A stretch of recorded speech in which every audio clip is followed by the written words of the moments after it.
In Bacon's view, studies afford entertainment, lend social charm, and help one to handle the affairs of life with ability.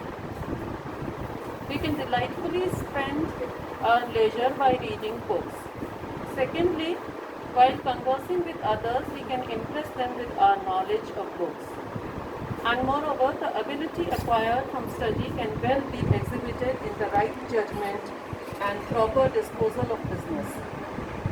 Men of experience can show the power of right judgment and proper execution only while handling individual cases.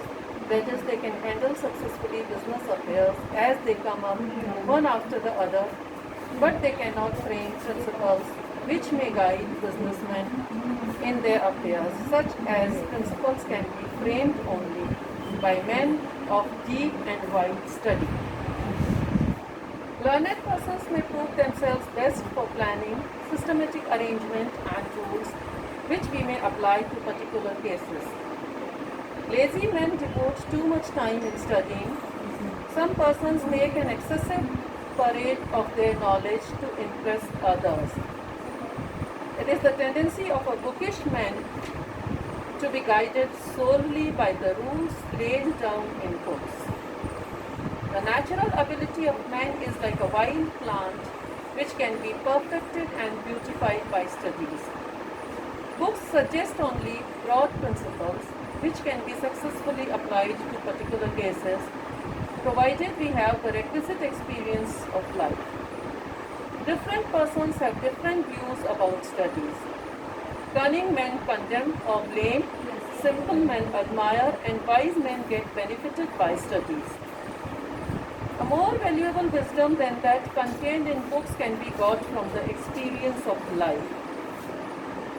Bacon says that the object of our study should not be to reject the views of the authors if they do not agree with our own. For to doggedly stick to one's own opinion is narrow-mindedness. We should not make a fetish of the printed and accept all that is written in books as gospel truth. The object of our study should not be to find matter for discourse. We should be in a habit of properly judging and considering the opinions expressed in books. Some books are meant for cursory reading, others need more detailed study, while there are a few books as need a very thorough and deep study before thoughts can be properly understood.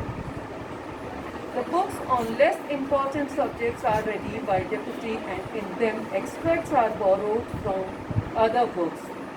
These meaner books are like distilled water, tasteless, and they are abridged and cheaply attractive.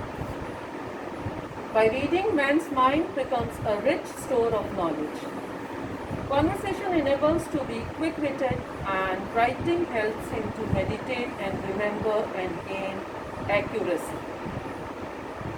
Now, Bacon tells us about the fruits of studying various subjects. History provides with wisdom and poetry, sharp and understanding. For mathematics, Bacon says, if the wit be too dull, they sharpen it. If too wandering, they fix it. If too inherent in the sense, they abstract it. Profoundness comes with physics and sincerity and gravity with moral studies. Science of reasoning teaches a man the art of persuasiveness or impressive speaking or writing. It has been said that studies pass into character, but if there is any hindrance in a man's mind, it could be removed in the same way as bodily disease by certain exercises. For example, bowling can cure a person suffering from stone in bladder or kidney problem. And shooting is good for lungs and breast, working for stomach for the rest of mankind. And writing for health. Bacon is of the opinion that there is no defect in intellectual faculties, but it needs proper cure contained in some studies. If a man lacks the power of concentration, he should study mathematics. If a man cannot differentiate between two things, he should read scholastic philosophers who in the Middle Ages devoted themselves to the study and exposition of questions of religious inquiry and attempted to reconcile the teaching of the Church to the dictates of human reasons. They are called dividers of common seeds, which are very small, that is, due to excessive subtlety. Those who are not good at going over the grounds of the study of the lawyer's cases will teach them how to search for precedents and apply them. Thus, it is obvious that every deficiency of the mind has a prescription in the form of a special study. Bacon's style is aphoristic, and Bacon concises very precisely the thoughts, the condensed thoughts, gives us matter which can be expanded into lengthy paragraphs, and there are some of the examples also here in this essay of Bacon's aphorism and Bacon's condensed style, brevity observed in his. The very opening sentence is a very good example. Besides that, Bacon's writings have gone into proverbial sayings also.